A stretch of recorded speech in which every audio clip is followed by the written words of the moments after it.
Why are project managers the most important professionals in consulting firms? In this episode of the Engineering Project Management Podcast, I have with me Ryan Welke, an architect and project management group leader at ISG. And Ryan's going to talk about ISG's philosophy on project management, which to me is really interesting because it isn't super structured, but there's enough structure plus some flexibility. He's also going to talk about why he believes project managers are the most important professionals in a firm, and it doesn't have to do with just the profitability and the cash flow. It has to do with people. Let's jump in.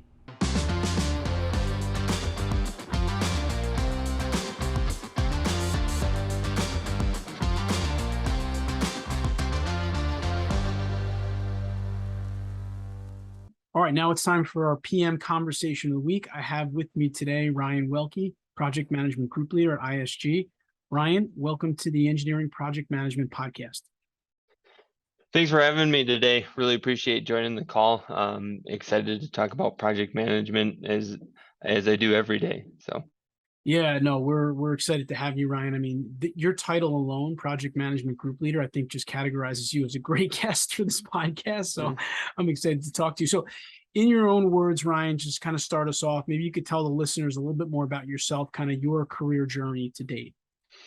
Yeah, no, thanks. So career to date. So I've been in ISG 6 years now. It's been a great journey. Started in our La Crosse office, transferred to our Sioux Falls office. In that time, I started out as an architectural designer and grew and really started to like more of the coordination, being we're a full disciplinary firm. So moving over to Sioux Falls, kind of transitioned to more of a project coordinator role, still more on the design side. Through that process, I was also going through my architectural license, and through the testing in that process. So in 2018, I got my architectural license for the state of Wisconsin. In Sioux Falls, really then did a lot of work with our construction admin team, and again kept falling into the project management role more and more.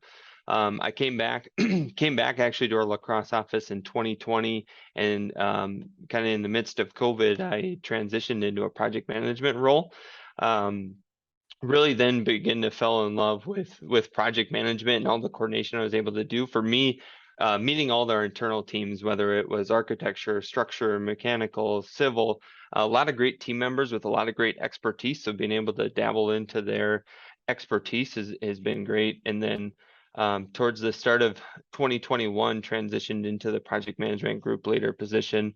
And with that, again, been able to meet more and more individuals, gain a better understanding from ISG as an organization, and where we're looking to do and grow, and how we can foster that growth through our project management team. So that it's been a super exciting journey. Short 6 years, but a lot has happened over those 6 years. So I'm excited to continue to grow at ISG and see what our project management team really can do. That's great. And let's dig a little bit deeper there. Tell our listeners a little bit about ISG in general, the type of services you provide. Yeah, so ISG, we're a multidisciplinary firm. So we have architecture, structure, mechanical, electrical, plumbing. We have an environmental team. So really full service on the design side. We're Midwest based, so 11 offices across the Midwest. So Wisconsin, Minnesota, South Dakota, and Iowa make up all of our offices. We're just shy of 500 individuals full time, and they make up all of our disciplines. A little more project management specific for our vertical team. So we're roughly around 30 project managers, and we probably mix in around another 20 or 25 for some of our land development projects or environmental projects that are doing that need that project management expertise, but we're only maybe providing one discipline service. Okay, wow, that's great. And tell us a little bit about the philosophy around project management at ISG. I mean, obviously the fact that you have a project management group, I think is a great thing, but tell us about the general philosophy on project management. Yeah, general philosophy, I think, follows right in line with ISG as a whole. So we're a strengths-based organization, and we really focus and strive on what are people's strengths, what's your passion, what really gets you excited and motivated to come to work in each and every day, and we really carry that into our project management group as well. What are some of your strengths? What are some of your weaknesses to improve on? But our philosophy from the project management group is we don't have a bunch of processes and scheduled tasks of here's your list of 20 tasks every project manager needs to complete. We want to provide some guide rails so we have consistency for our internal clients, being our project teams, and our external clients, whoever that may be, so they get a consistent product from ISG. So if they're working with myself as a project manager or George in our Green Bay office, they're getting a consistent product, but we can put our own little twist on it, being that we serve 12 different business units. So a food and industrial client, we may need to tweak our delivery compared to an education client where we're meeting with the school board or something like that. So again, we want to provide some rails so we can be consistent, and then also some rails so it allows each and every project manager to grow and utilize their strengths.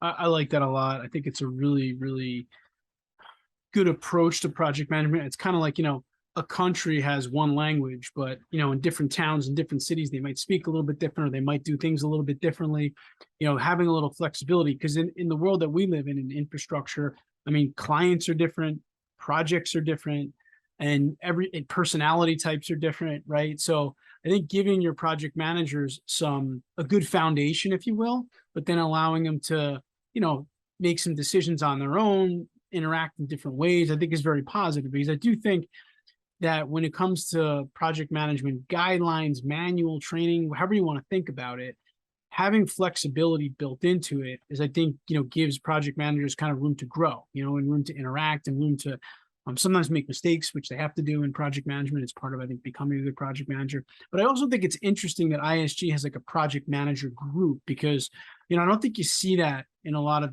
consulting firms. At least I haven't. I mean, I've seen some smaller project controls departments, but what went into that decision? Was it just, to help, again, get to the success of your people and your projects by having that group? Yeah, definitely part of it was getting success of that group, but I think also identifying that we are unique and as an organization of having all disciplines in house. So when we're serving our projects, we have a lot of different disciplines, and they're not just a consultant. They're part of our team. We want to integrate them part of our team, and really having that lead point person. Our project managers are also unique from the standpoint that they're the one of the only groups in the organization that are continuously or every day touching our internal and external client, and if we can build a team that can really serve both those clients well, more importantly, even our internal team, if we can serve that team well, get them the information they need, provide them the right schedules, provide them the right framework to get a project up and running, we're going to serve those external clients very well. So I think just kind of recognizing that those are a great group of individuals, putting a little framework around it to think of strategies for growth. What are other improvements or efficiencies that we need to look at as a group so we can continue to grow, add to the team of assistant project managers, project administrators, project coordinators? What do we need to add to that team to serve those two groups of clients? That's great. I really like what you said about the project managers being the people that, interact with both external and internal clients. I think that that's a great way to think of it. A lot of times you'll hear things like, the project managers are kind of like the cash flow engine of the company, they drive profitability. I think that's true. And that's one way to think about it. But I think when you try to think about it in terms of people, which is really important in our industry, people that are interacting with those external and internal clients speaks to why, project management is just so important in the consulting world, because, people drive our projects. And yes, project management, like we've talked about on several episodes, is scope, schedule, budget. There's a lot more that goes into the equation than just those hard PM tasks and concepts and strategies. So I think that's a really good way to think of it for those of you out there, that your PMs are going to be dealing with people both internally and externally, your clients, and they need to be able to do that effectively. And if they do, that's really going to drive the success of your projects. All right, so Ryan, let's kind of dive into some project management stuff here. Task management is a huge part of project management. Often project managers will create a work breakdown structure at the beginning of their projects where they're kind of outlining all the tasks on a project, and they'll use that as a basis for a schedule and maybe an estimate. How do you manage project tasks? How does that look at ISG? Is there a software? Is there a process? How do you approach that on a project? Yeah, I would say we're definitely looking for ways to always improve that, right? It's always something unique. A new tool comes out, some people still use the pen and paper, right, to manage their tasks, or they flag emails, and everybody kind of has their unique way of managing tasks. And how do we kind of pull that to one? Because again, we don't want to take away from individuals' focus on what their expertise is or what their passions about. It, but we do utilize Teams, I would say, lightly for some of our project management software, if you will. Utilizing some of the to-dos or the chat features. So we create a team for um, each individual project. So some of the task management is, I would say, left up to the individual, but we really want to build a solid foundation with that work breakdown structure up front on the project that also drives what are the major tasks we're going to be running into, whether it's in the schematic design phase, design development phase, and what are those, but then allow whether it's the architect or the civil engineer to manage their group of tasks, whether they want to put it on a piece of paper or put it on Teams or use their email. That's all fine. Let them have some of that flexibility to execute the work that they need to do. But we really want to be able to have portions in the schedule that is going to hold the team accountable. What am I going to hold the team accountable for, and what am I responsible for as a project manager throughout that design phase to be checking in with the team? So I would say some flexibility, working on a consistency and what the right platform is for us. But again, we just like to leave it flexible so we can focus on our strengths as a team. Yeah, again, I really like that a lot because I think that what happens a lot in the world of project management is companies install very intricate softwares or technologies that have a lot of bells and whistles. And I think sometimes they're too complex. And then the project managers are worried about trying to learn the software, use the software. Oh, I don't want to run the report. It's too hard to do it. And then effectively they stop doing project management. And so I like the idea of flexibility again, because project management should be the scope, the schedule, the budget, the setting the expectations, the client interaction, right?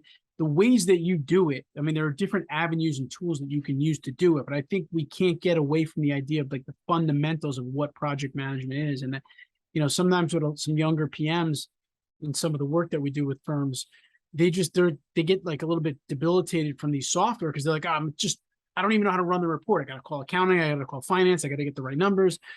And so just for those of you out there thinking through your project management workflow processes, I think Ryan gives a really good answer of, giving people some flexibility in the way that they manage some of those things.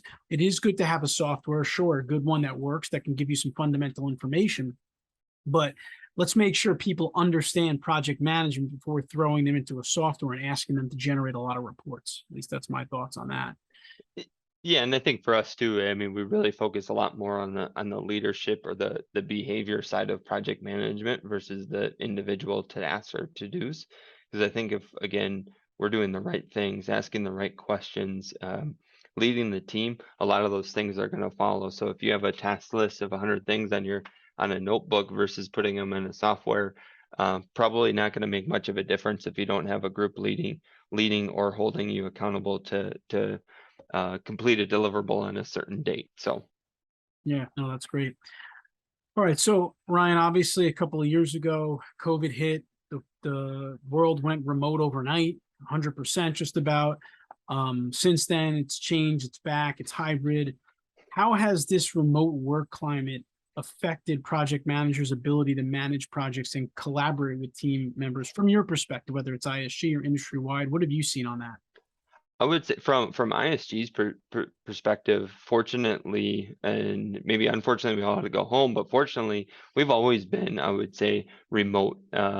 We have, as I mentioned, the 11 different offices, and each individual team, we're a one firm profit center, so we're not focused on, what the Mankato office is doing or the Green Bay office is doing. We're focused on what ISG is doing as a whole. So we're working across teams across multiple different offices. Now you may have some team members in your local office.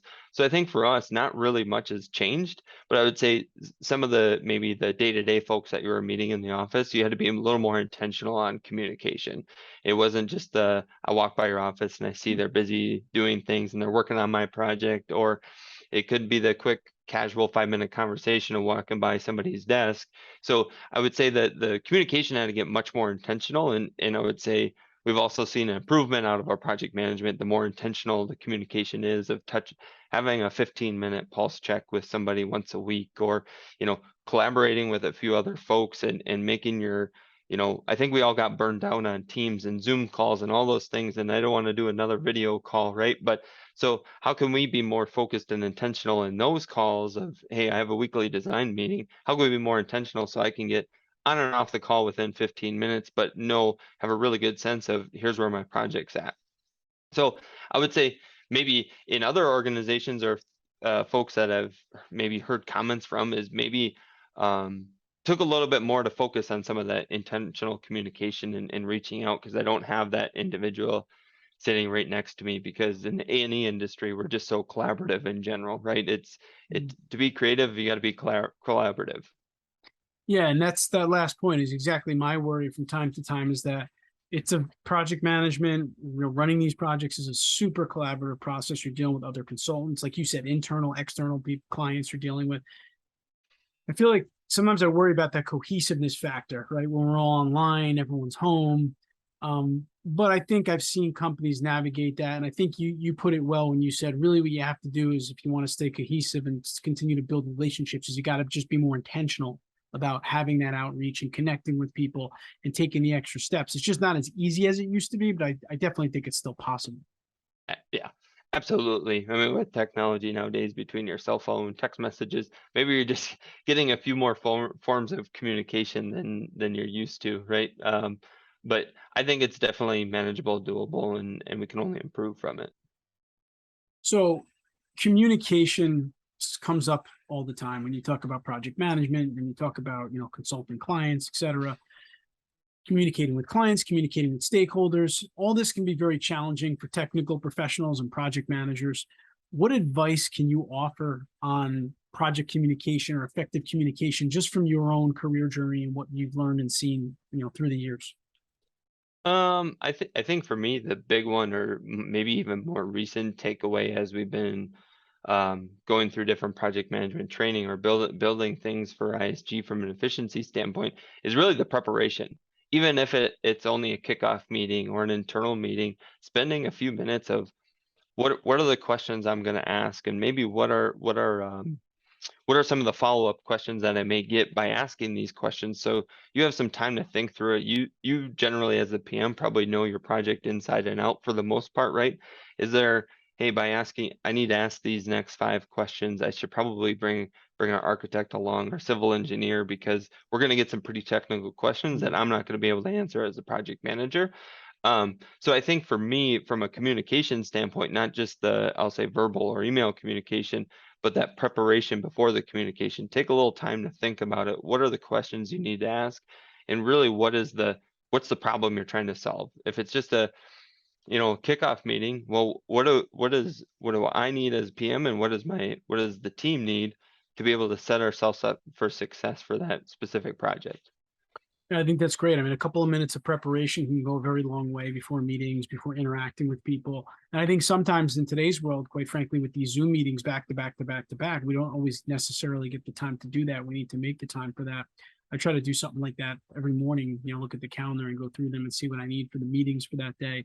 And I think another thing that you said there that's important is understanding when you need to bring other people with you or when you need to get information from other people. What I've seen with a lot of PMs, especially younger PMs or younger technical professionals, is they come out of school, they get thrown onto a job site. Now they got a couple of people asking them questions in kind of a more high pressure situation. And sometimes they just want to give an answer, because we all know that it's a stressful, fast paced industry and they don't want to slow down a project. And they start throwing out answers that aren't the right answers. And we all know how detrimental that could be in the kind of work that we do.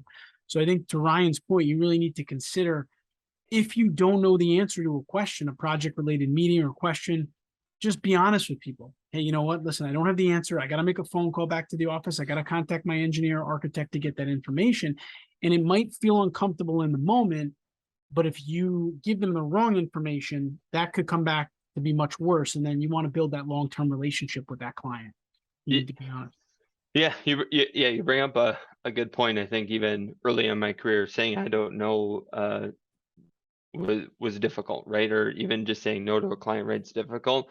But I think kind of taking the step back of, yeah, to your point of I need to talk to X engineer, but making sure when you are saying I don't know or I need to get back to you, setting those expectations of, okay, I need to talk to our civil engineer. It's going to take 2 or 3 days for us to work through this solution.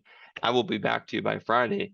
But then you better make sure that you are also delivering that message back on Friday, or communicating early on of, hey, we're actually going to need a few more days once I consulted with our engineer, just to, again, to help manage those expectations, because bad news doesn't get better with time. So you want to make sure you're delivering those, even though it may hurt, right? But delivering those sooner is going to be better in the long run. Yeah, it's one of our PM instructors here. She always says in our trainings, bad news isn't like wine, like it doesn't get better over time. It's like a fish. It starts smelling worse and worse and worse over time. So yeah, you got to address that. And one thing that Ryan said that I think is really important, I just read about this in a book recently, something called the expectations gap, which is essentially if you expect something from someone and they're expecting something different, something's bad is going to happen. There's going to be fear. There's going to be distrust. There's going to be anger. So if you say to someone, hey, I'm going to get that answer for you, I'm going to make a couple of calls, and they're thinking, oh, great, Anthony's going to go make a couple of calls right now. And I go back to the office, I do a couple of things, I have a meeting, and then I come back tomorrow and call.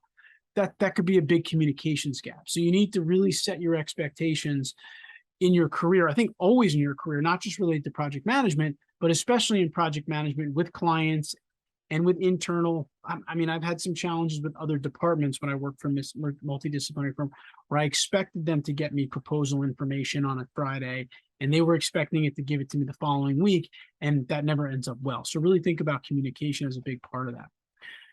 All right, Ryan, how about new PMs or soon to be PMs? When you're, working in a consulting firm, there's always going to be new PMs up and coming. How do you make sure that they get, say, training, but not even like a formal training, but how do they get the mentoring or the guidance that they need when it comes to project management? What advice can you offer on that? I think, I'll say maybe the folks mentoring, right? Making sure you're putting in the time, because they don't know what they don't know, right? So they may not be asking you questions, but they don't know they should be asking questions. So I think, really for us, setting our PMs up for success is partnering with the right individuals, folks that they can have fun with on a project too, right? They're willing and open to have a conversation, to say, I don't know. You got to have that trust with your internal team just as much as your external team, but giving them some key individuals within the firm that they can reach out to, have some of the conversations. Here's what my next steps are going to be. Am I going about this the right way, the wrong way?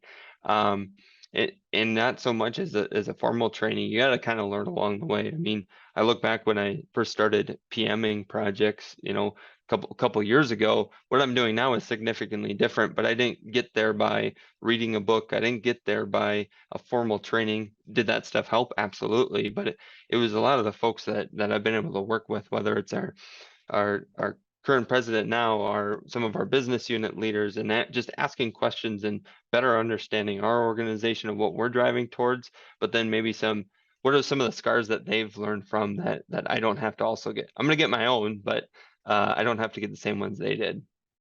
Yeah, that's great. And I really like what you said there about, you didn't learn it in a training, or, you kind of got on the job experience. And I think that's important. We do a lot of PM training for clients. And one of the things we try to stress to people is, listen, you're not going to go through this course and become a great project manager, right? That's not the way project management works. We're going to give you some tools. We're going to give you some foundations and some concepts, but you got to go use these on the job. And you're going to have conversations with real clients and, real projects. And you're going to have to do a real schedule and probably go over on something and have to figure out how to fix it, right?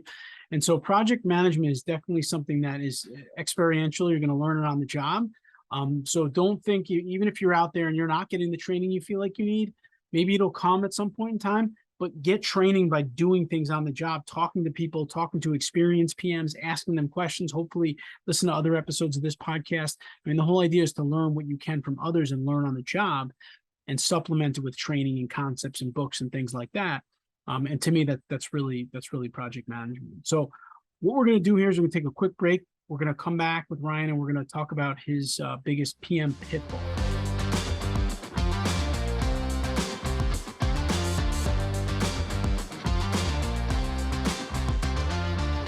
All right, we are back with Ryan Welke, Project Management Group Leader at ISG. And now it is time for our PM Pitfall segment. So, Ryan, what's the biggest PM pitfall that you've identified, and how would you recommend overcoming it or avoiding it for those PMs out there? I don't know if this is maybe the biggest pitfall, but I think one of the things that we're trying to work on as a organization and as a project management group is kind of back to some of the expectation comments I made previously, is focusing some of our effort on the front end of a project. And maybe even coming from myself, is a lot of times we'll get a project assigned or we get onset proposal gets kicked off. And the first thing we want to do is get a team assigned, get running with the project, start designing and push forward. But, and then coming through that, there's a lot of things that we have to manage along the way and understand, hey, if I would have just had now hindsight, right? Everybody says hindsight, if I would have known that.